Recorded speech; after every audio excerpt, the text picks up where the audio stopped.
let's do revenue recognition. Oh, okay, sorry, I do have one question here. Okay, we're going to start revenue rec.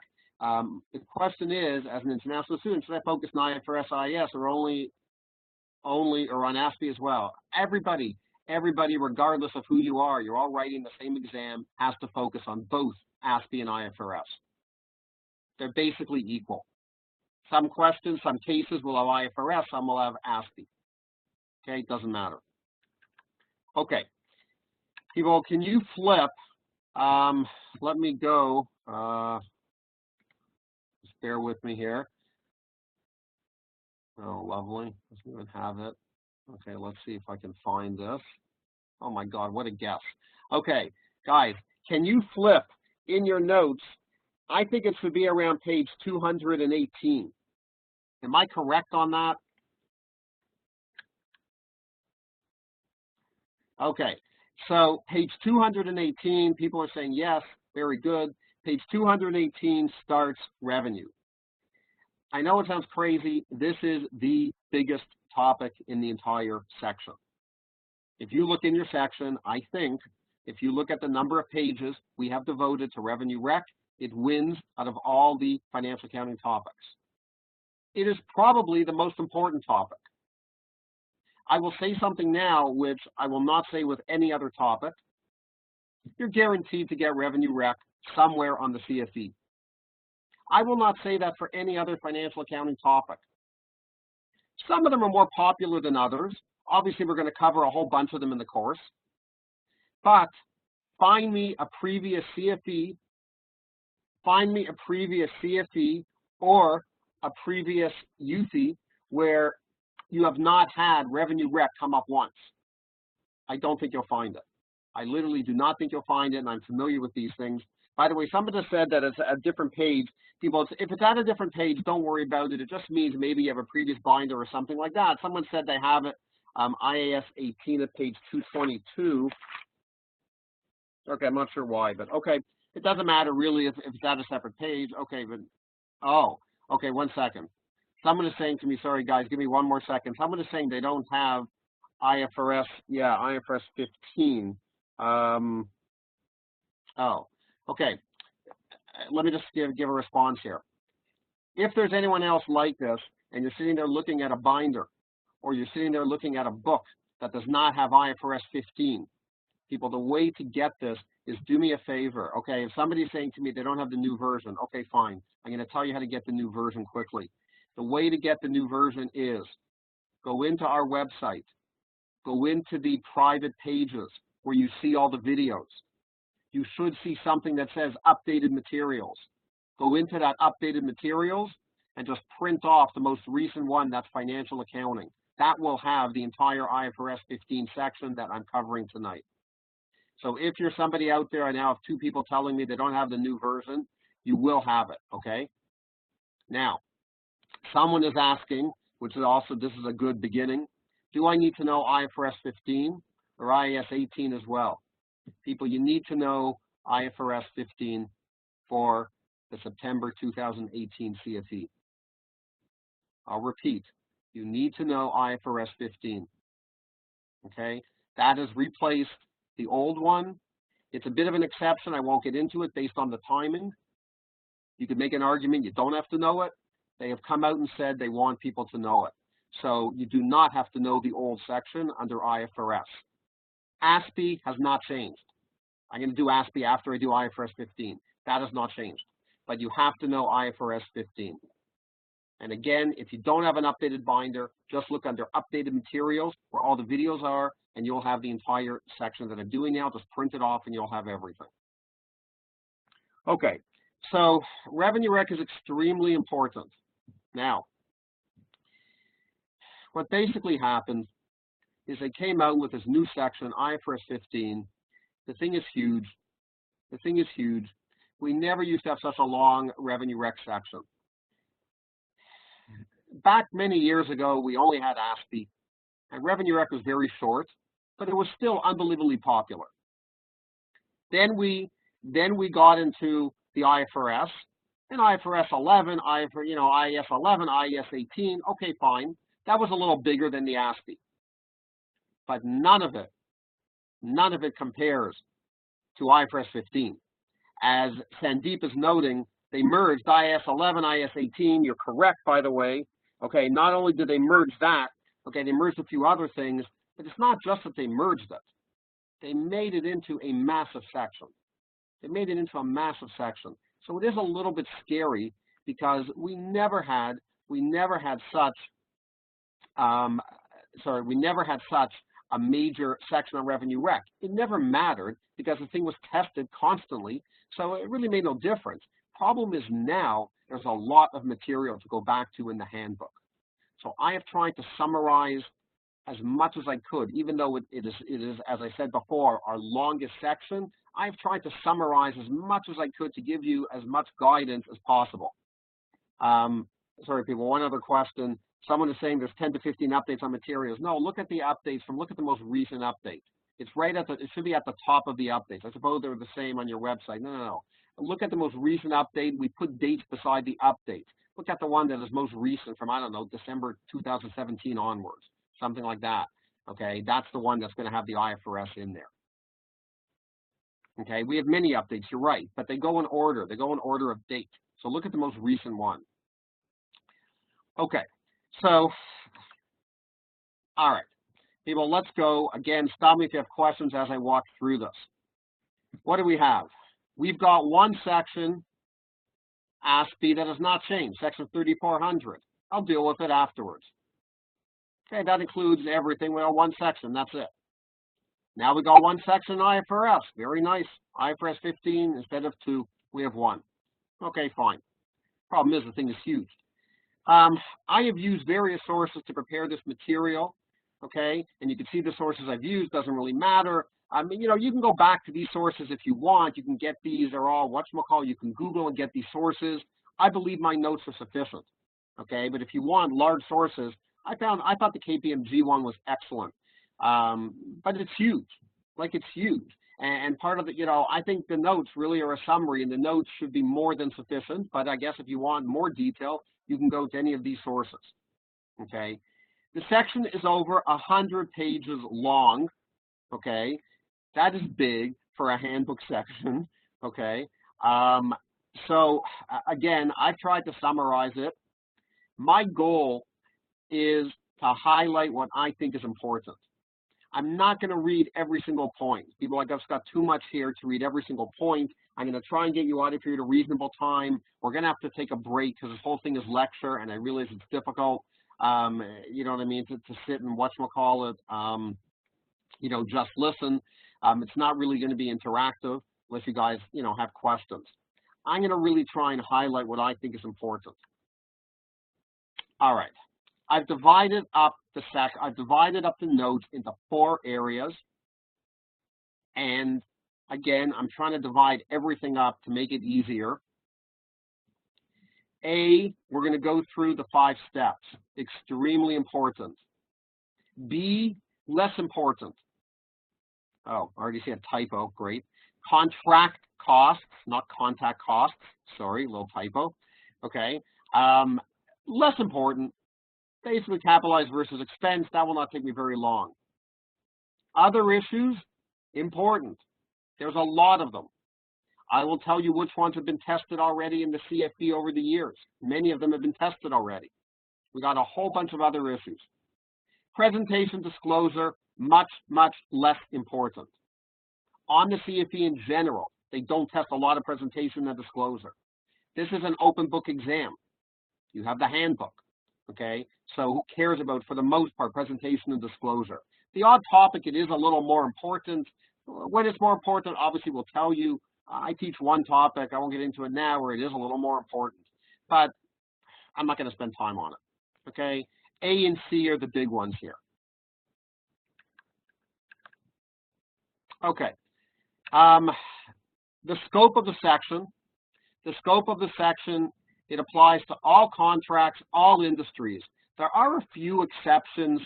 It's not such a big deal with the exceptions. Okay, it doesn't apply to anything with leases. All right, if you get anything with leases, you're not in revenue rec. Insurance, who cares? Okay, you don't really have to know insurance contracts. It's already too specific for the CFE, so I don't care about the second point. Financial instruments, that's an important one. That's an exception. Michael's going to do financial instruments with you. That has also changed. That's the other big change. He's going to do that with you. This does not apply to that. That's an important exception. All right, this is a little weird. I'm not so worried about this. I don't know, if something comes up partially in this section and partially in another section, then you're supposed to look at, okay, you're supposed to separate it out, and then your residual amount, I don't know, you do in this section. That is not very clear what I just said. I know it's not very clear, and I'm not going to give you an example on it. I just don't think it's going to be that prevalent. We got enough problems, enough things to worry about in this section. I'm not sure we have to really worry about that. One thing that does not apply to is non-monetary exchanges in the same line of business to facilitate sales to other customers. If you don't really know what that means, people, you're going to have to wait for the non-monetary section. That's another section we do in the course. Okay, but that comes up in the non-monetary section, so that's one little exception. Other non-monetary transactions, it does apply to. Okay. And guess what? Related party? Sure. Applies to related party transactions.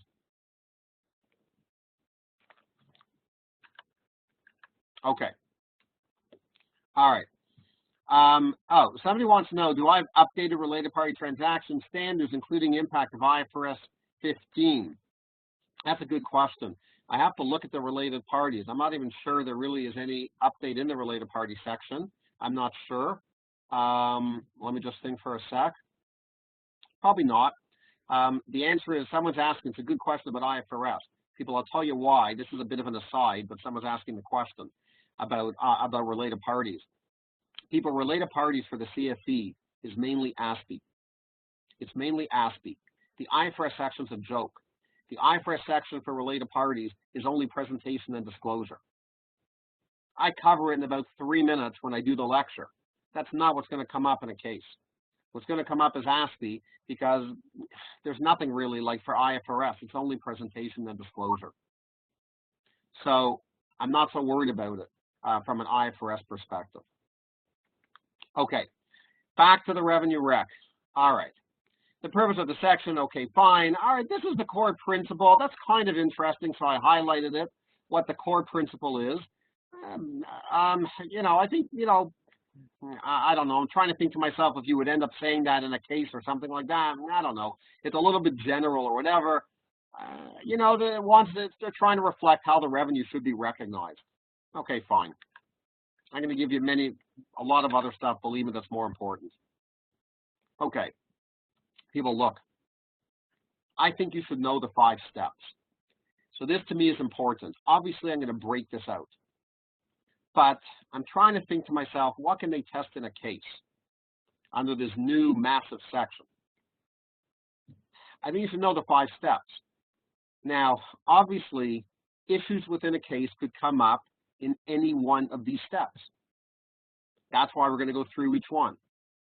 But one of the ways to learn this, I think, is I would go and learn the 5 steps, or at least know in the handbook where the 5 steps are. And then we're going to break them open. There's issues in every step. That's the problem here. You know what I mean? There's issues in every step.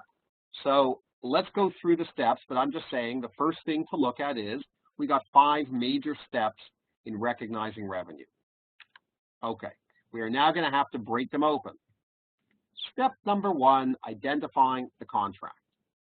Okay, you have to have a contract. It does not have to be in writing. It could be oral. It could be in writing, fine. And the parties have to be committed to perform the obligations, fine. Okay. A big thing is that the goods or services have to be identified. If you have some contract and you don't even know what the goods or services are that you're providing, that's a problem. I guess in a case they could give you something that'd be very vague and it would not be identified. Payment terms have to be identified. Could they ever give you some type of contract where there's nothing, where they don't tell you what the payment terms are? You're signing a contract and we'll decide on the payment terms a month from now.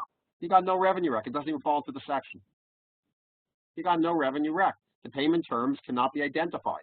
When you identify the payment terms, okay, fine, we can talk about accounting for the revenue rec. But if you have some contract and you have not come to any type of conclusion, agreement on what the payment terms are, you're not even identifying them, forget it. This, I think, most contracts will have. I don't know if everybody recognizes the term. Commercial substance is a term that comes up in non-monetary transactions. What is commercial substance? Commercial substance means that the risk, it's really three things, the risk, timing, or amount of the cash flows are going to change because of the contract. So that's very broad. Commercial substance is a very broad term. You're selling something. I don't know, the risk, timing, or amount of the cash flows should change. So I don't think this is such an important one because I think in almost every contract you will have commercial substance. This last one is also interesting. People, again, I know you, don't worry, I'm not going to highlight every single point throughout this lecture, but this is really important. Collection is probable. Probable means 51% more likely than not. That's an interesting point. That is an interesting point. If they ever gave you some contract and you are so unsure of collection, you think, I don't know, maybe they give you a percentage or they say something in the case where you're not even sure if you're going to collect the money, like you're totally out of it, that I don't know if I'm going to collect, you know, maybe there's a 25% chance I'm going to collect. You know what they're saying? Do not recognize revenue. It's not going to fall into the section under IFRS 15. Collection is not probable. Forget it. You have a major problem. You're not going to recognize it. Okay, so my guess is they're going to give you a revenue rec issue. They'll make sure that it's probable. Okay, Mohammed is asking, good question. How can committed be ascertained? Look, how can committed be ascertained? To me, I would look for the negative. What do I mean by that? If you sign a contract, you're committed. They don't have to tell you anything to be committed. If they're going to not want you to be committed, they're going to say something. They're going to say something that is going to be a hint in the case that you're not committed. That is how you'll know. If they don't say anything and they just sign a contract, the assumption is they're committed. Okay? You have to see hints in the case. All they're doing is giving you a contract and everything here is obvious. You're identified. You got payment terms. I would just learn the terms that I'm highlighting here. These are basic things that need to be in a contract. That's all. They're basic things. Unless they tell you otherwise, to be honest, you would probably assume these things are in a contract. They're not going to be issues.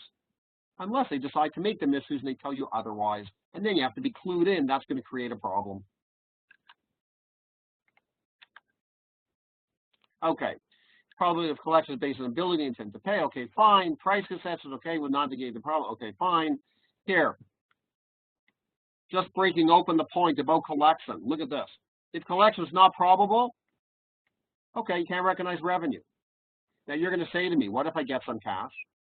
What if I get cash? I'm not going to get 51%. Okay, fine. What if I do get a little bit of cash? No problem. That's called unearned revenue. That's sitting as a liability. No problem. Eventually, recognize it. Look at A and B. Recognize it when there's no remaining performance obligation. Most of the consideration has been received. You're done. Okay, fine. And it's not refundable. It's not refundable. Or the contract is finished. Okay, fine. Of course, you can recognize it. So in case anybody was wondering, what do I do if I really think that that collection is less than 51%? I don't know. Either do nothing if you don't get any revenue. Don't set up anything. But if you get some revenue, you got to account for it. Debit cash. What's my credit? Okay, unearned revenue. It's a liability. Until you meet A or B. Okay, any questions? Okay, here's an interesting issue. Could come up. Combination of contracts. If you enter into two contracts with the same customer, what do? Do I account separately or do I account for them together? That is the issue. This is only an issue if they tell you you're into like two separate contracts. So the answer is, well, do it as one if you negotiate them as a separate as a package with a single commercial objective. If the amount of consideration in one depends on the price, they're totally kind of intertangled. They're tangled together. And the goods or services in the contract represent a single performance obligation, which we'll talk about after. They've got to somehow be tied together. Some of you may recognize people, we had a very similar concept in the past. Under construction contracts, they had the same issue. On construction contracts, when do you group them and when do you treat them separately? I used to show, I'm just pointing this out, I'm not going to show it now, but I used to show it could make a difference quantitatively. Quantitatively, it could make a difference if you group something or if you treat it separately.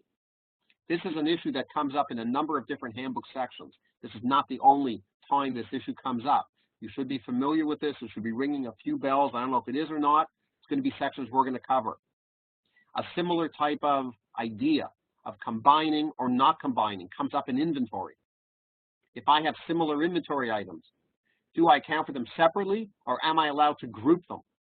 It makes a difference. Does anybody know why it makes a difference if you group it or treat it separately? And the same answer could be applicable here. Does anyone know why it makes a difference? It affects something. Anyone know what it affects? It's a hard question. I'm not saying it's an easy question I'm asking. It affects something. Okay, Sandeep, excellent. He said you can offset the loss. Excellent. It affects losses. You can make a difference when you treat something together. You can sometimes bury a loss. So this is not just a theoretical question. This comes up in inventory. It comes up in impairment of long-lived assets. It comes up in same type of issue. And now we have it here in revenue.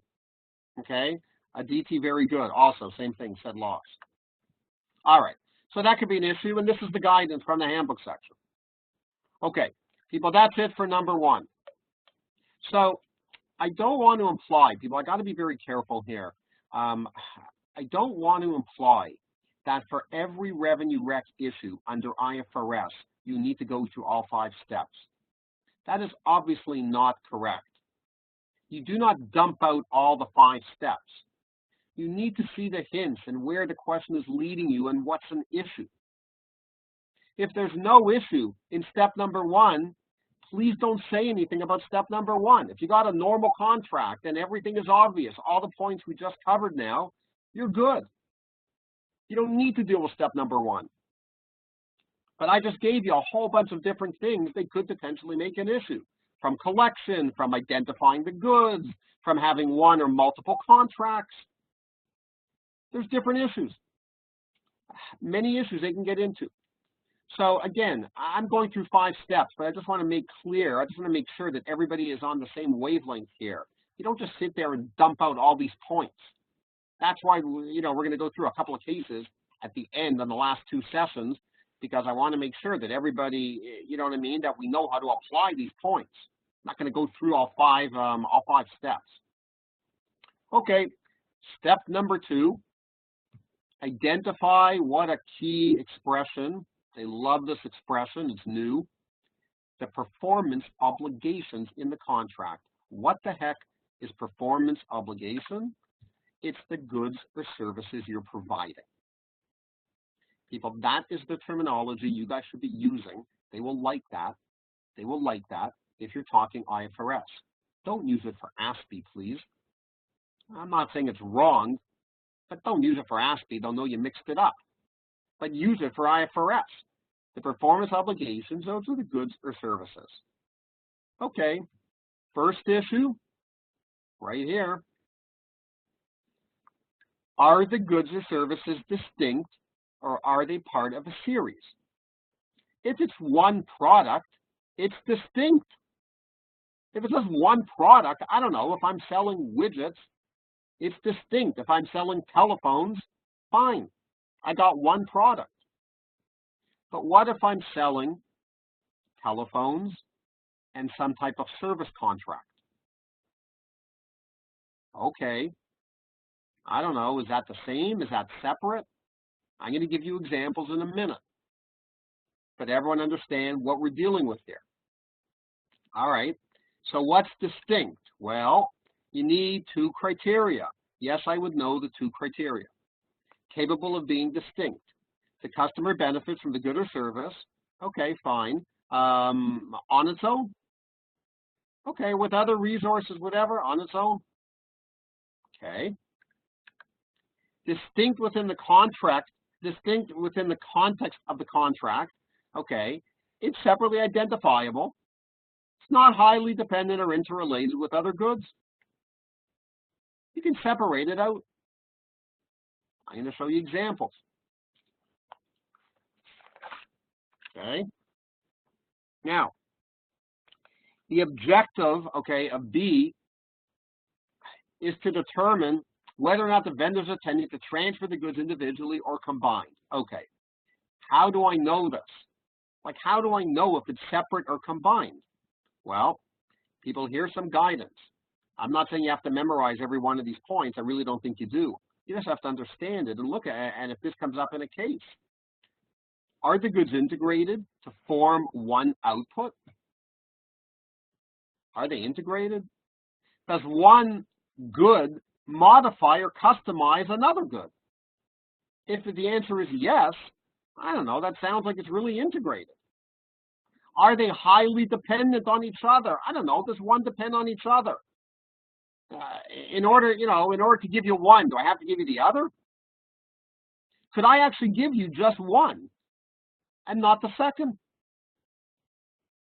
That's what we're trying to determine. For all of these questions, if you say no, then they're distinct. Then they're distinct. Okay, fine. If you say no, then they're distinct. And you've got a separate performance obligation. People, you know what this means. This means that they're distinct. You have to discuss revenue recognition for each one. For each one. For those of you that know this, for those of you that know this historically, multiple deliverables. That's the term. Still comes up in ASPE. That's the term. Multiple deliverables. So if they're distinct, okay, fine. I got to deal with each one separately. Question. What is the difference between A and B? Can you give an example? Okay, you're talking about A and B. You mean, I think, Sandeep, let me just go up for 1 second. Sandeep means on the previous page. Okay, 1 sec. What B? You mean capable of being distinct? Is that what you're talking? Sandeep, I think you mean. Okay. Oh, okay, fine. You mean capable of being capable of being distinct or within the context of the contract. Okay. You know what the difference is? The difference to me is you may have a contract and it's not clear. That's A. Okay. I'm sorry. This is A. I don't have the A here. You guys have it in your notes. You may have a contract. You may have a contract where it's not clear and there's two products, but they're capable of being distinct, but they're not clear from the contract.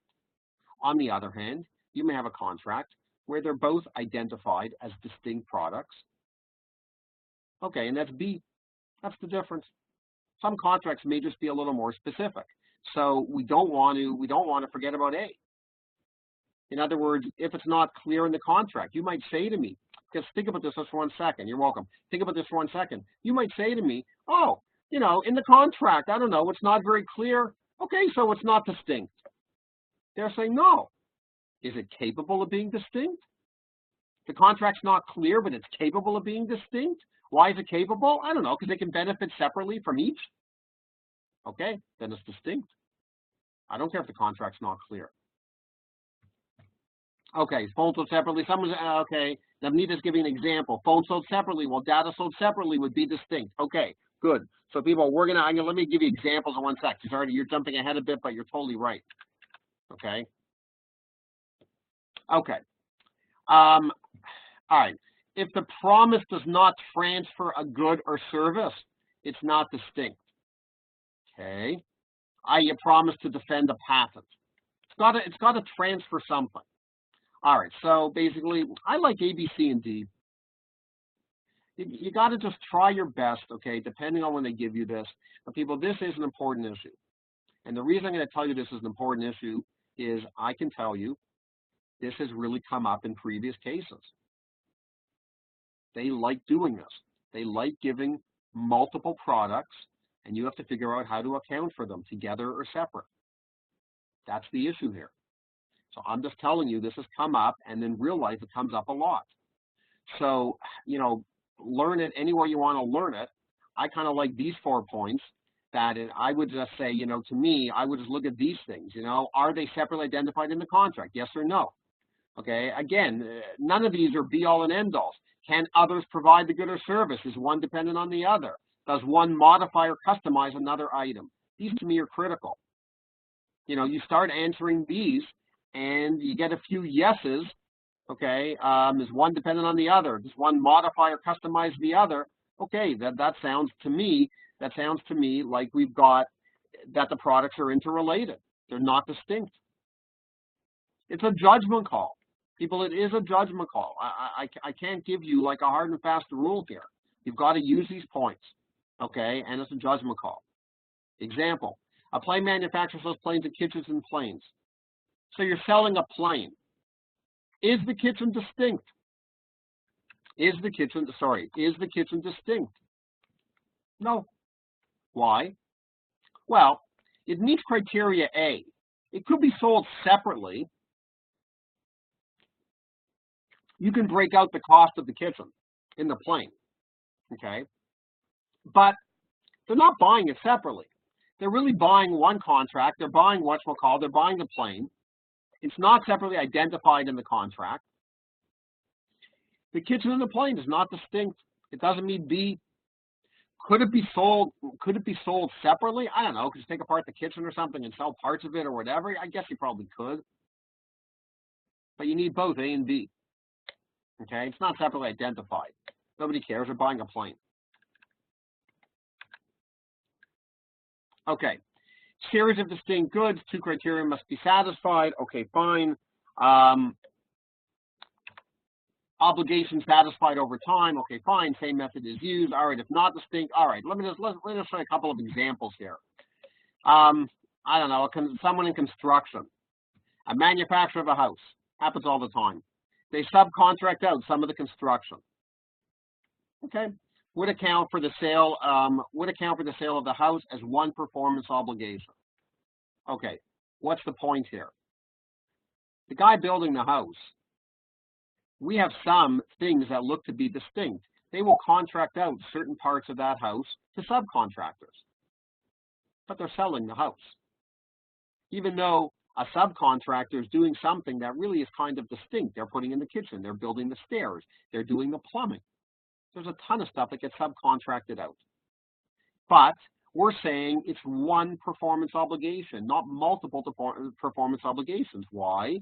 Once again, could the subcontracting services be obtained elsewhere? Of course. It meets A, not B. It's totally integrated into the house. What do you care when you're buying a house? If the guy went and he paid someone else to do the plumbing, I'm paying $800,000 for a house. I got plumbing in the house. I'm paying $800,000, I don't know, to somebody to build the house. Okay, fine. The fact that he went and he subcontracted the plumbing, okay, fine. It's one performance obligation. Okay, all right, Steele, I'm not going to go through every every one, but let me just say some of an example too. Okay, actually no, you know what? Let me look over here. I'll skip example 2 again. People, I'm going to have to It's already I'm watching my time here. So I'm not going to be able to cover obviously every single example.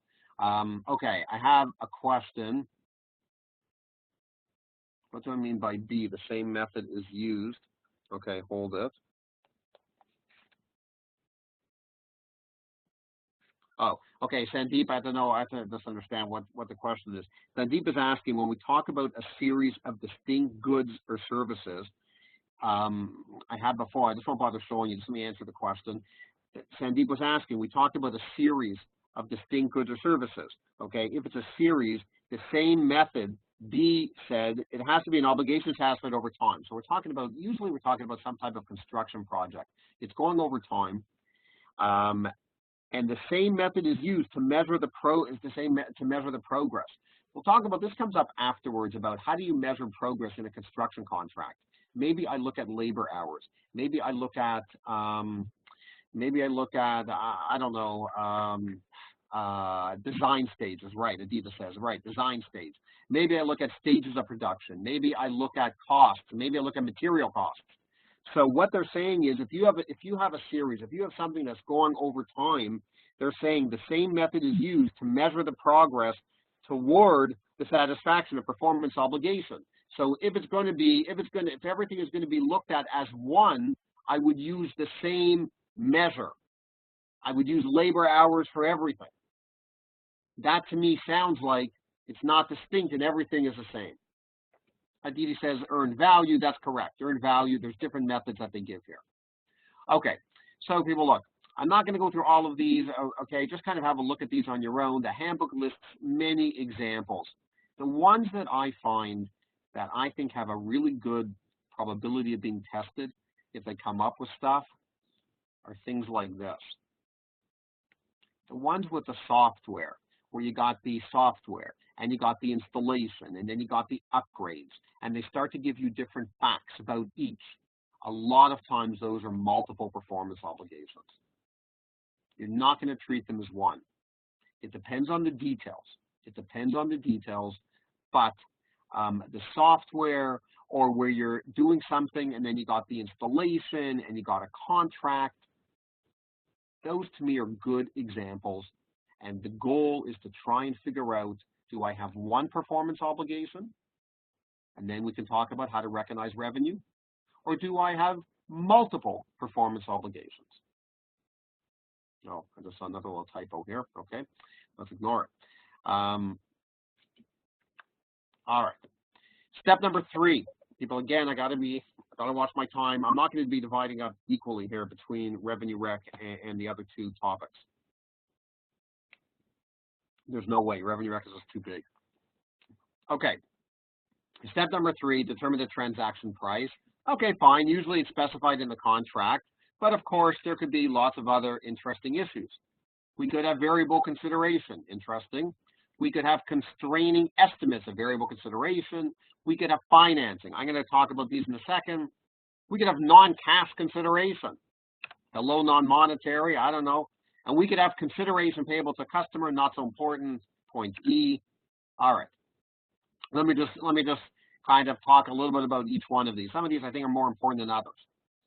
Okay, these are all different little issues that could come up when you're talking about, in step number 3, when you're talking about the transaction price. Okay, variable consideration, important. Definitely important. Check out this first bullet point. I didn't highlight it, but check out the first bullet point. What do I mean by variable consideration? I don't know, you got some performance bonus, you got some discount, you got a penalty, you got an incentive, price concessions. People, how many times can these things come up? These are popular. These are not weird things. Okay, these are not weird things. So all I'm saying is you could have a lot of different types of variable consideration. Fine. Along comes the handbook, thank you IFRS, and they now give us specific methods to use. Well, let's use their methods. We can use what they call the expected value method. That's a probability weighted method, or we can use the most likely amount. And they explain what each one is. The probability method, the first one. You know what you're doing for the probability method? You're literally assigning percentages of how probable you think each one is. 80%, 50%, 60%, and then multiply. That's what you're doing. Then you're adding them up. Okay, you add them up. That's what you're doing. All right. So I don't know. You would have to do that. I'm not sure how likely something like that is, but they might want you to know, like the, you know what I mean, like the methods. Like that's already, I don't know. They'd have to give you a lot of information for you to start coming up with probabilities. You know what I mean? So I don't know. I guess it's possible they would do that. More likely is just using the most likely amount. Okay, fine. But this issue, variable consideration, could easily come up. All right, B, constraining estimates. A constraint has been, yeah, I mean, they're a little worried that people recognize too much revenue. That's usually where people run into problems, right? They're not worried about the opposite, people recognizing too little revenue. The problem is you're worried about overstatement of revenue. So they've introduced something new. A constraint has been introduced. What the heck is this constraint? You only include the variable consideration if it's highly probable there will not be a subsequent reversal. That's it, people. That's really the only point to keep in mind. If they ever give you in a case and they give you a hint, they'll say something like, yeah, I think I'm going to be paid this performance bonus, but there is a pretty good probability if I get the performance bonus, I have to pay it back if X happens. What's the likelihood of X happening? 50-50. Okay, 50-50? Can I really recognize that performance bonus? So they say, you know what? Only include it if it's highly probable. 50-50? I got a problem. Don't recognize a performance bonus. You got a 50% chance that thing is going to be overturned, and you have to repay your performance bonus.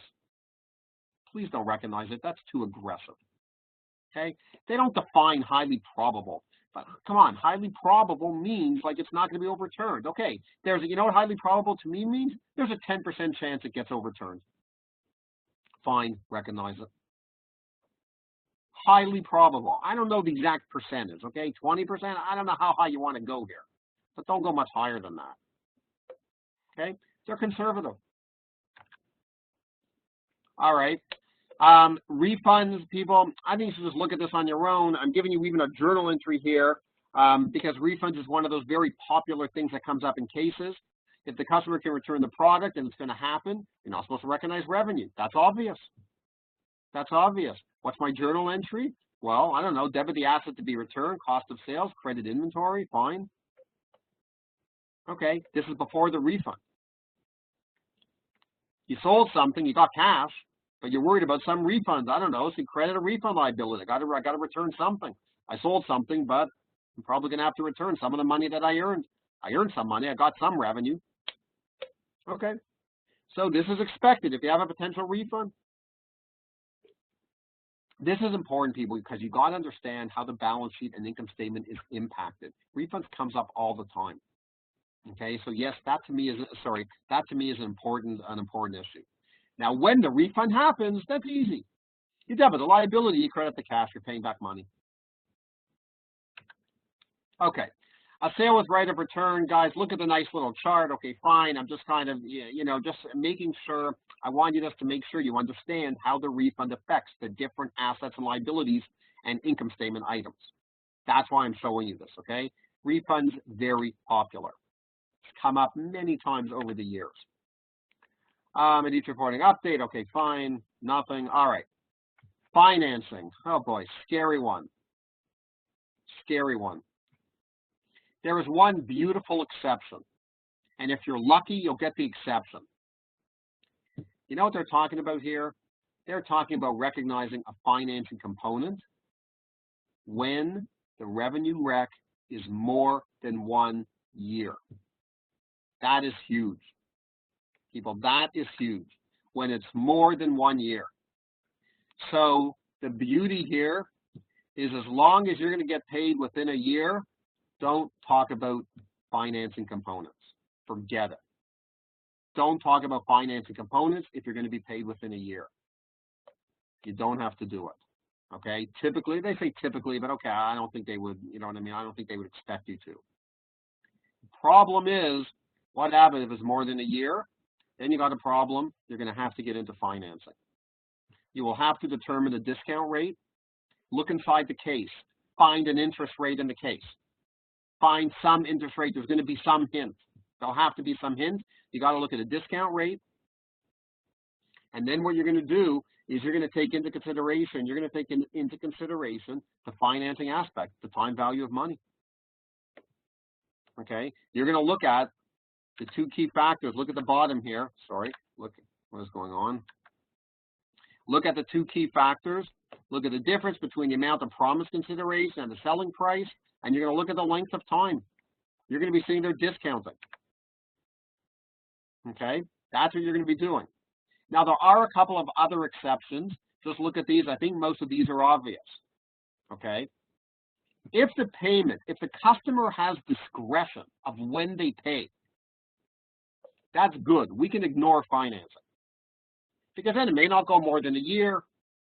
How do I know how long it's going to be? Or how about the future payments are not in the control of the customer or the vendor? I'm not sure who's got the control here, but I guess again it's going with this uncertainty. I don't know when I'm going to be paid. Okay, fine. If the customer, yeah, this is weird. If the customer pays in advance, well, this is weird. If the customer pays in advance, okay, that supposedly is a good thing. But if they pay in advance, you're supposed to recognize interest expense because they look at it like they're financing you. That's how they look at this. So you're going to have like interest expense. It gets weird because it's revenue rec, and my mind's on revenue, not on expense. They've paid me in advance, and I'm sitting there thinking, okay, like what the heck? They pay me in advance. So I admit this is not exactly, if I was designing this truthfully, I'm not, as Navneeta's saying, should it not be unearned revenue? That is probably what I would have done.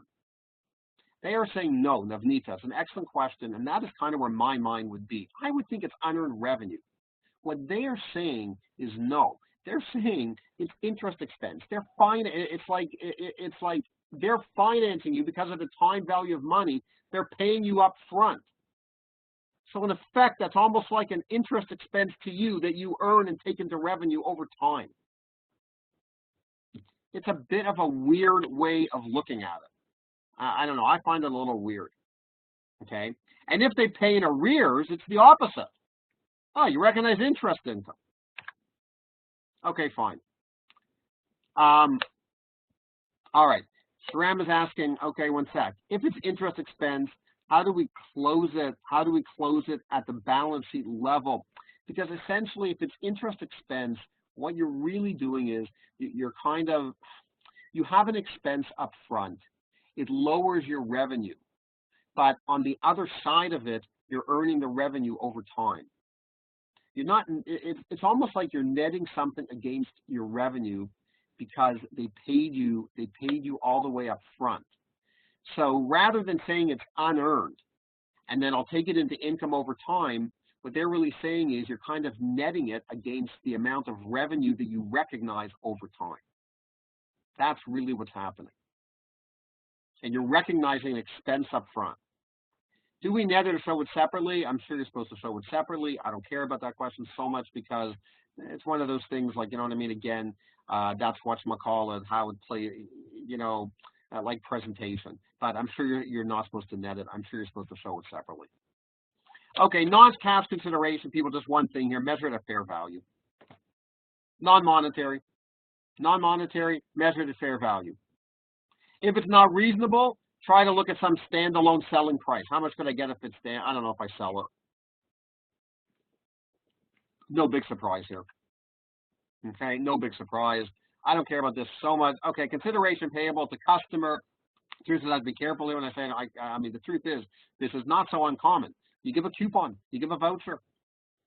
Well, guess what? It's a reduction in revenue. It's a reduction in revenue, usually. What is it not?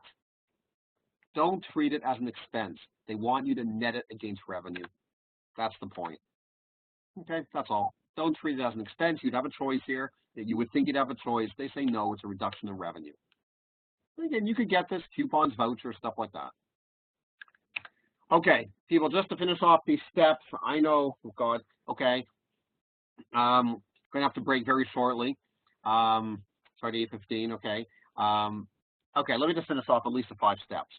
Okay, step number 4, allocate the transfer price, okay, to the performance obligation. All right, so remember the previous step, if we have multiple products, okay, fine. If the vendor sells multiple products for one price, got to allocate the price. How do I allocate the price? Okay, fine. 2 steps. Step number 1, determine the standalone selling price. How much would you sell each product separately? Okay. Step number 2, if that's not observable, then use one of the methods below. What methods? Well, okay, I'm going to show you. Let me just show you one quick example, and then in your notes you have all the you have basically these methods. I'll show you in a second. Okay, just look at the quick example. You sell A, B, and C for a combined price of $1,200. Very nice. I sell them all three together. $1,200. Okay, but if I sell them separately, I charge more. 400, 500, 600. Okay, how do you allocate the price? Allocate the price based on $1,200. You're just prorating it. I don't know. You're just adding, the 400 divided by, right? 4 plus 6 plus 5 is 320.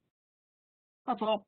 You're just kind of allocating it based on the standalone price, the 1,200. You're just kind of prorating among the three products. Okay. They call this, they have a fancy name for it. I don't know. I guess know the name, whatever. The adjusted market assessment approach. Okay, fine. They have another approach, the expected cost plus margin. Okay, I don't know how critical this is. If you're not sure how much it would sell, they even have another approach called the residual approach.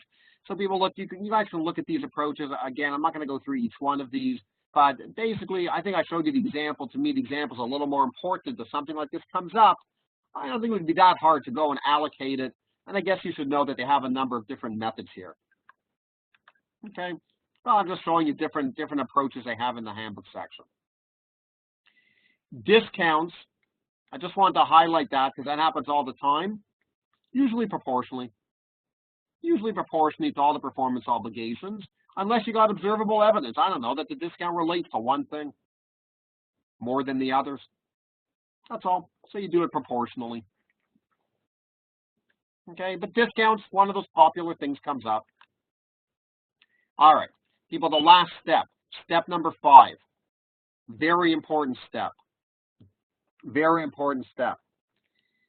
This section is seriously into the word control. Sorry, let me just look at this, okay? Control. You're only supposed to recognize revenue when you transfer control. What is control? I don't know, the benefits, the use and the benefits of the asset. What's the benefits mean? The potential cash inflows or savings. These are important definitions. People, this is important definitions because this is the type of stuff you could end up writing in your case, okay, of when to recognize revenue. All right, check out these points. Big time important, very important. When does control pass? These are the types of points a lot of you will be writing in cases. Look when control passes. You're obligated to pay. They got the asset, physical possession, legal title, risks and rewards. They've accepted the asset. These are huge. Notice I put them in fancy colors. One of the differences between the IFRS section, look at the last point here. They have moved away a little bit from what we used to have called a risk and rewards basis. It's interesting. Risk and rewards is one of 5 points. That's it. What's the key point? When has control passed? How do I know when control is passed? Look at these 5 points. I would learn these. I would memorize these points. These could be extremely important in a case. Somebody is asking all of the conditions. No, it's a judgment call. They're indicators. People, look at my word. They're indicators. Control passes. That's all. They're indicators. Could I have 4 to 5 and control still pass? Yes. It is not black and white. But these are the types of things in a lot of cases, you're sitting there trying to figure out when to recognize the revenue. And you're looking at stuff like this and you have to tie it in, obviously. But they're such important points. And everything we've said so far, this is only step number 5. And you got risks and rewards of ownership. Okay, question. When does legal title pass? When does legal title pass? I don't know. Usually, you want to know when legal title usually passes? Usually point of delivery. But not all the time. That's why they have it as a separate point. Physical possession, legal title, I don't know, usually. I will tell you something, though, now that you asked the question. In many cases, they don't even mention anything about legal title. So, as I just said, what if they mention nothing about legal title, but you've got the other 4 points? Of course you can recognize revenue. You know what I mean? Okay, sure, I'm saying exactly. No, yeah, so no mention of legal title. So if they don't mention legal title, so what? That's what I just said to you. You don't need all these 5. It's a judgment call. I don't know about legal title. And by the way, if I had 4 of them and not legal title, I bet you still would recognize revenue. Why? What concept does that get into a little bit? Anybody? What concept does that get into? If I have 4 to 5 here, I don't have legal title, and let's say we don't have legal title. Thought somebody would mention it. 3 words. Excellent. Navneeta, excellent. Substance over form. Excellent. Yeah. In substance, control could pass, and you don't have legal title. That's okay. So that is one factor that control did not pass. But in substance, control passed. Guillermo. I don't know. Guillermo's asking control passes when 1 is met. I'd probably want to see more than 1. It depends on the facts of the case. It's an impossible question to answer. If they give you other factors that control is not passed, but you meet one of them, then no. The answer is I'm not going to say control is passed because of 1 factor. You got to tell me what else. Okay, so Ram is saying because if legal title passes, then the risk reward is also deemed to pass. You know, be very, one second, I don't agree with that so much. Someone just said when legal title passes, risk and rewards also pass. I don't know about that. I'm not sure. We never said that in the past. Legal title was always 1 factor. It was never the be-all and end-all factor. In fact, it was never that important. Risks and rewards is a broader concept. So I don't think I agree with that. You could tell me that, well, legal title, then risks and rewards. No, not necessarily. Not necessarily. I can believe me, I can start inventing facts when legal title passed, and you still have a lot of risks and rewards. You want an example? I'll give you an example. Okay, a machine. You get a machine. I sell you a machine, and you take physical possession. What if I'm on the hook? So you have legal title of the machine. What if I'm on the hook to fix the machine every time it breaks, and the stupid machine breaks 1,000 times, okay, every month, and I got to spend thousands of dollars fixing the machine? Are you telling me that I've transferred the risks and rewards of ownership? Have I transferred the risks and rewards of ownership? I'm paying a fortune to fix this machine. Yeah, legal title. Yeah, physical possession. Yeah, you got to pay me. Yes. You know what? You could meet like a bunch of these. Accepted the asset. Yup. Although accepted the asset, I don't know. If I don't fix the machine, you give it back. So have I transferred the risks and rewards of ownership? That 1 point could negate the whole thing. That's right, Sriram, you're saying facts and circumstances of each case. Yeah, that would be a major problem. That would be a major problem. I just gave you 1 factor, and this is not a volume test, okay, people? This is not like, you know, because I got 3 going one way and 2 going the other way, the 3 win. No way. This is you gotta look at what they tell you, and you have to see which you think are more important. Okay, it's not 3 against 2. Okay, all right. So I know I spent a long time on that, but that one worries me a lot. Okay, consignment arrangements, bill and hold arrangements. People, these are going to come up after. I'm not going to have a lot of time to do these, but these are going to come up after. Okay, warranties is going to come up after. I have a question on warranties here. Should also be treated or weighted like refunds and discounts. Leave warranties for a minute. It's going to come up under, I can deal with it. It's going to come up afterwards. Okay, I just brought in consignment arrangements here because they're kind of unique things where you're dealing with, you know, who's really controlling the goods and where the goods are physically, bill and hold arrangements. They're going to both come up after. Okay, I always ask the question of control transfer immediately or over time. Okay, fine. Important criteria. Control transfers over time if one of the following 3 criteria are met. Okay, simultaneously receiving the consumers. Okay, fine. Vendor, okay, example, cleaning services over the course of a year. Okay, you're getting it over the year. Obviously, that's over time. Vendor creates or enhances it. Okay, fine. Okay, building being built on customer premises. And number 3, vendors for not creating an asset. Okay, fine. So people, that's important. A lot of times we have things that go over time. Okay. All right, forget about, okay, alternative views. Okay.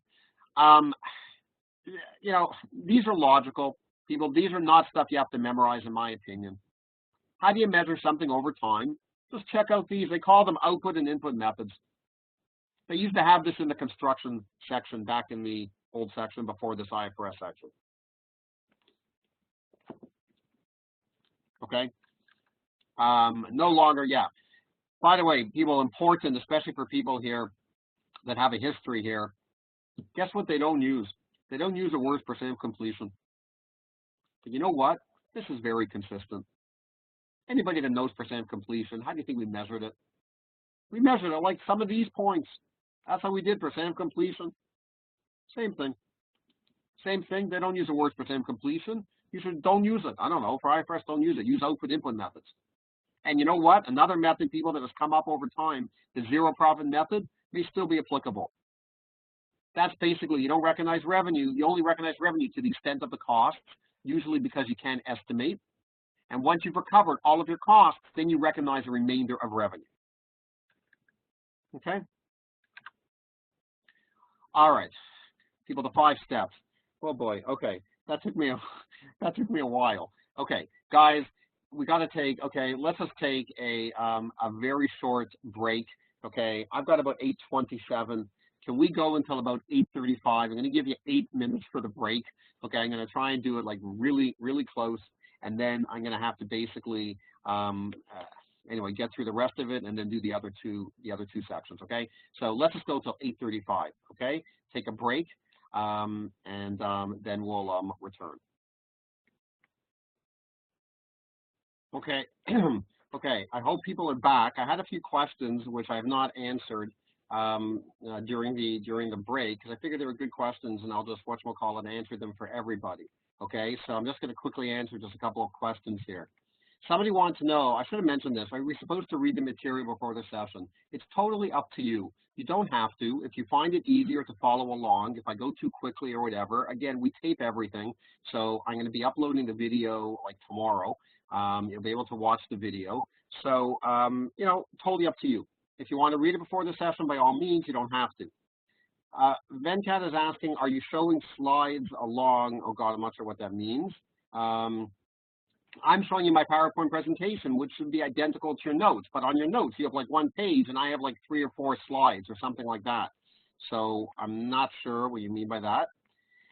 Somebody else, Muhammad, wants to know, is there any other way to see other students' questions? Okay, the answer, I think, is no. And the truth is, I read the questions out anyway. So as long as you're listening, I know it'll be a little easier if you saw the other students' questions, but I'm sorry, I don't think I can whatchamacallit. I don't think I can do that. Okay, I see some questions. Okay, Sheila, I'm not going to have time to go into this now. Sheila wants to know, a numerical example about 2 debits, assets to be transferred, and cost of sales. I don't understand. Can you explain it in a numerical example? Send me an email, and I'll try and send you something on that, okay? It's just not something I'm going to have time to really go into now. I can see on one panel, and the event is blank during the session. Oh, okay, Venkat is asking, hopefully other people don't have this. He's saying he doesn't see the slides. He sees me on one panel, and the event info panel is blank during the session. I'm not sure why that is. Are not most of you seeing a PowerPoint presentation? He's not seeing the slides.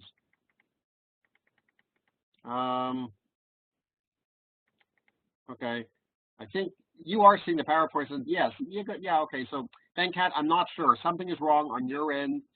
Write me tomorrow if you can't solve this, but something is wrong on your end. Everybody, I think, is able to see the PowerPoint. I'm expecting there should be no reason why you guys cannot see the PowerPoint. Okay. Somebody wants to know if we could take the technical binder to the exam. Absolutely not. The only thing you can have in the exam is the handbook and the Tax Act. It's through Secure Exam. It closes down everything else on your computer. You cannot bring anything else in besides your computer with Secure Exam loaded. Okay, we can see. Yeah, okay, everyone can see it. Okay. Click the depth in financial. Oh, Gary is saying click the depth in financial tab. Okay, fine. I saw when you started with the intro. Okay, fine. Okay, Venkat will call me. Okay, fine. Yeah, I don't know. Gary is saying, thank you very much, Gary is saying maybe the event info is selected. I don't know. It's just below the menu bar. I don't know. Will the handbook given to us at the exam center? No, you will get the handbook before.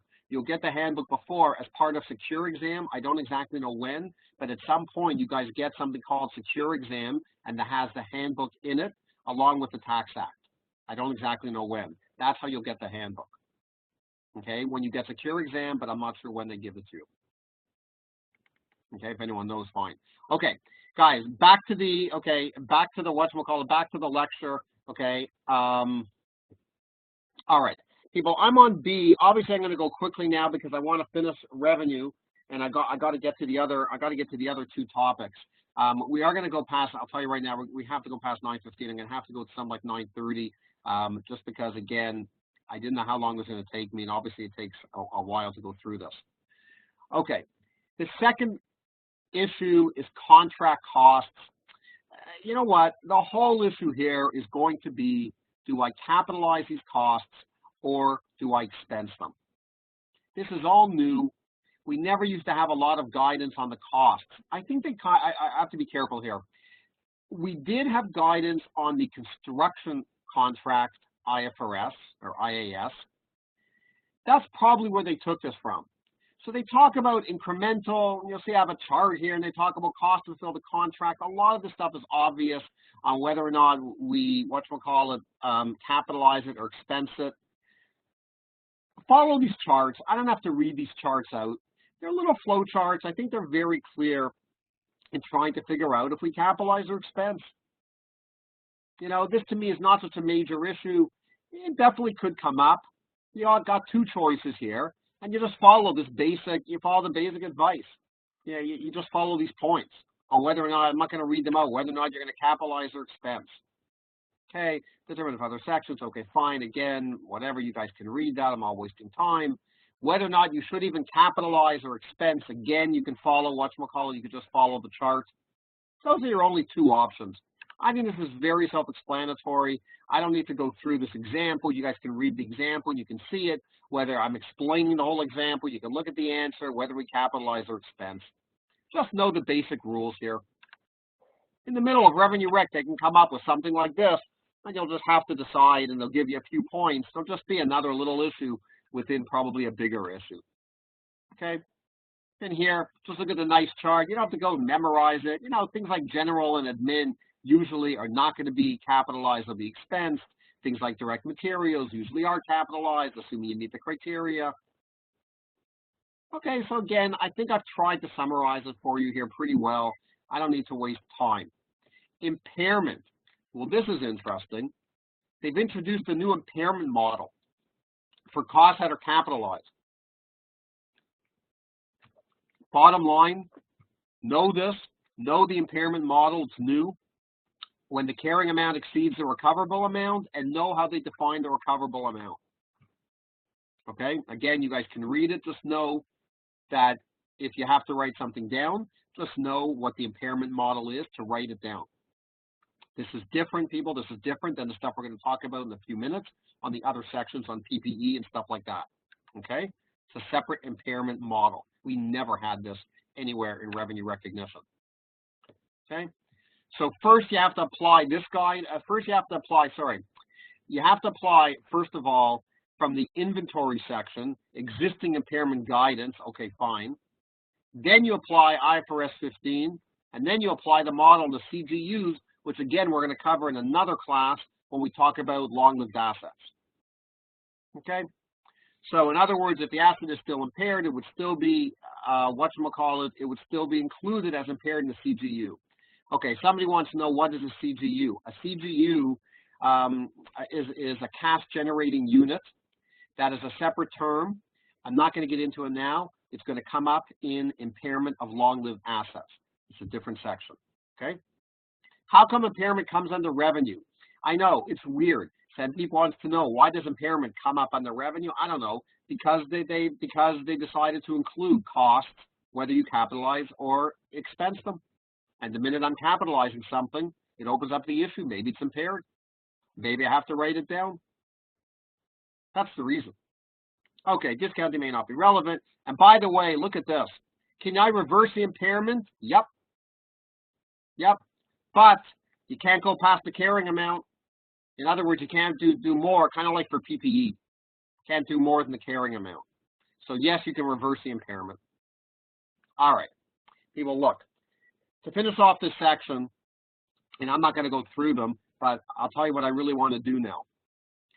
In the handbook section, they had a whole ton of other issues. Some of these have come up over the years. They're important. I have literally tried to summarize these other issues. I'm not going to have time tonight to go through these other issues. I'll just tell you which ones I think, I don't know, have come up over the years that I've seen come up that are a little more important. Okay. Gift cards, it's come up. That's my little check mark. It's come up. Know how to account for it. Again, people, I'm not going into the details. If you don't understand something, obviously you can email me or whatever. I'm just telling you, okay, I'll deal deep with your question in a minute. Warranties, very important. Somebody had a question before of a warranty, very important one. You can put a nice star here. Over the year, yes, they definitely have warranties and how you account for it. They now have specific guidance on this. Okay, you can see it here. Account for as a performance obligation, if it's distinct and stuff like that. The idea here is, do I account for it separately? Is it separately? Is it a separate performance obligation? Almost like I'm selling something new. I'm selling something in addition to my product. I'm selling a warranty. Can they buy it separately or not? Okay. And there's two types of warranties. I would know this. People, I would know this. Warranties is a biggie, and it could definitely come up. Know the difference between assurance and service type warranties. Okay. I give you examples here. I don't have time to go through the examples. Just take a look, okay, on your own at the different examples, but warranties is definitely one I would want to know. All right. Okay. To distinguish two warranties, I have a lot of warranties. Okay. Another important one. Don't worry, I'll get a few that aren't important. I know it looks like everyone's important. What am I going to do? Principal versus agent. Are you kidding me? That thing has been tested I don't know how many times. Nothing new. Nothing really new here. For people that know the handbook and stuff like that, nothing really new. It's come up in the past, principal versus agent. Okay, fine. They give you some factors. Nothing really new. Okay, so just look at this. But if anyone, again, knew the history here and knew the old section, whatever, principal versus agent, but it's been tested. It's a popular issue on cases. Okay. All right. Sorry. Non-refundable upfront fees. I don't know, so-so. I don't know, maybe the odd time this has come up, not really complicated. Things like joining health clubs and stuff like that, where you have to pay something up front and you don't get it back. Okay, so if it's yes, you follow the step, okay, whatever. So again, look at the guidance here, but I don't know. That one I've seen the odd time. Number 5, not so important. Customer options for additional goods or services. I don't know, it could be a discount on a future good or something like that. Okay, fine. Make sure you understand what they mean by material right. Is it a material right? That's a language they use if it's a separate performance obligation. Okay, how do you account for it? Fine, 2 ways. Coupons, all right. Customer loyalty programs, you know, it hasn't come up very much. I always think this one's going to be more popular. The truth is, it has not come up very much. It does get a little complicated. I've given an example here. You can kind of look at the example on how to account for it. I have not seen it a lot. I've not seen it a lot. I know in real life it's popular. I don't know. You know, obviously it's a possibility. Okay, and you can look at the example. I even have a whole journal entry here. You can just walk through the example. Renewal option, yeah. Is it distinguishable or not? Is it distinguishable?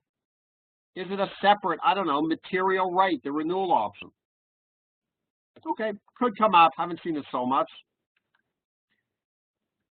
Very specific, number 8. Look, I don't know. Obviously, if they want to test it, they can test the licensing intellectual property. They have specific rules on this.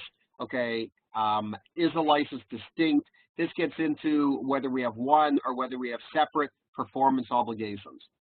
I would look at this one because the reason I would look at this one is just it gets into that whole issue of the multiple deliverables, which again, they don't call multiple deliverables anymore, but they call separate performance obligations. So it's a little specific, but I don't know. They give it a lot of attention in the section. Bill and hold, very important. Totally has come up over the past. We have not had a lot of handbook guidance in this in previous years. Okay, I won't get into it now, but we used to have more handbook guidance, and they changed it. They took it out more from the handbook. Now it's back in. So bill and hold, you should know what it is. Again, I'm not getting into it, but just look at it here. You're billing and you're holding the product. You're not physically transferring the product. It's kind of unique. It's called bill and hold. You're holding the product. And remember what we said about control. Physical possession is an important thing. It's got to be a reasonable reason. They give all these nice criteria. Lovely. I got a whole nice chart here. Okay, it's not hard. It's not hard, just know it. Repurchase, not important. I don't think this one's very important. I've rarely ever seen this come up. It gets more complicated. I don't think number 10 is very important. Okay, it also gets complicated. It also gets more complex. Okay, so again, you can look at this, whether it's a lease arrangement, financing arrangement. You know, I don't know. There's so much here they can test. I just don't whatchamacallit, even though I have a lot of notes on it. People, I don't think number 10 is important. Consignment arrangement, yeah, that comes up. Not complicated, but that definitely has come up over time. This is, again, it's a kind of a unique type of arrangement, whether or not you've transferred control. These are easy points. Contract modifications, again, the issue here is with, you know, whether or not the modification should be a separate contract or not. Okay, they give some rules here. I guess number 12 could come up. Okay, different conditions. All right, and people, the last thing on the IFRS, which I'm not going to cover, is presentation and disclosure. Obviously, look at that on your own. I said at the beginning, this is the least important thing. There's a ton of presentation and disclosure, but it's open handbook. All right, Sandeep had a question. If you capitalize anything, then should it not come under PP and E? No, not necessarily. It may not be property, plant, and equipment. It may not fall to PP and E. Okay, so no, I would say not necessarily. Okay, not everything comes up in there. We'll talk about that in a few minutes. Number 10 was not clear. It's tough to understand. Can we leave it if it's not important? Okay, if you have a specific question, Sandeep, I don't want to waste time on number 10 because no, number 10, what was number 10 again? Sorry. Number 10 was, yeah, repurchase agreements. No, just leave it. Okay, repurchase agreements. Honestly, I don't think I've ever seen the thing come up. And no, I don't think it's so important. I mean, you can ask me the question if you want to email me something, but no, it's not worth spending time. Okay, number 10 was not that important. Okay, disclosure. Okay, fine, there's a million disclosure. All right, so people, look, to finish off this IFRS, and then obviously I'm going to do a separate recording for ASPE. To finish off the IFRS, okay, I tried to give you guys summaries about what you should know. Read the summaries. To me, I think they're very helpful. Okay, obviously you have to refer to the notes for more elaboration. I got the 5 steps here. I tried to really summarize it as much as I could because I know there's so much here, contract costs, all the other issues. I wrote them down. I tried to write down the 1 or 2 key points under the other issues. I'm hoping you guys are going to be able to use this to help you. Do you know why I did this? People, you don't have to memorize this, but we're not getting into real case writing at the moment. But nowadays, in the cases, people are constantly going back to the handbook section and they're identifying the key paragraphs. So I went into the handbook and I identified key paragraphs for you. So I'm sitting there saying you should be familiar with this because these are paragraphs in the handbook you may want to reference in your answer. And the more familiar you are with the paragraphs in the handbook, the better. People are doing this all the time. I never used to care about this in the past, but now we see it come up all the time in the solutions. That is why I did this. No, you don't have to memorize these, but you go look in the handbook and look at these key paragraphs. You know, can you imagine, just give you one example, people, 38, the 5 indicators of transfer of control. I bet you're going to see that in questions. I bet people are going to look to that all the time. 5 indicators of transfer of control. And then they tie it into the facts of the case and see which ones are relevant. Okay, so again, you have a lot of them here, but all right, that's why I'm showing you this. Okay. People, any questions before we leave the IFRS? Now, if this is not in the binder, would you please share the slide When you say it's on the binder, people, 1 second, can you put a rate, 1 second. You're saying it's on the binder, but then it should be in the updated materials. Check the updated materials. I'm not sure why it's not on the binder. If you have the whole IFRS 15 section, that should be in the binder. Wait, is it on the binder? 1 second, I'm looking at my binder. It's in my binder. It should be in your binder. I'm not sure why. I got seen on page 249. Okay. Yeah, other people see it. Okay, fine. All right, I got a few other questions here. Let me just deal with these questions. Is a call put arrangement covered under financial instruments? The answer, I think, is yes. But what I'm dealing here is not. It is separate. I didn't deal with it, but call and put arrangements here in the context of revenue rec is separate, and you're supposed to deal with it separately here. So it is not overlapping with anything Michael is going to do. I don't do the financial instruments. Michael does that. It's not overlapping. Yes, Raman is saying, thank you very much. It's page 249. So yeah, other people see it. Oh, someone's, okay, he found it. Good. Yeah, I didn't understand how you couldn't have that. Everyone's got that. Okay, if you looked at it, you had the whole section, you have it. All right. Any other questions, people, before I close the recording? Okay, I hope everybody who watched this recording found it useful. Okay, obviously it was never meant for me to cover every single point. Okay, I would need like 2 hours or something to cover every single point, but a lot of the stuff I covered, I think, was the major stuff, and we spent a decent amount of time. Okay, so I hope you found it useful.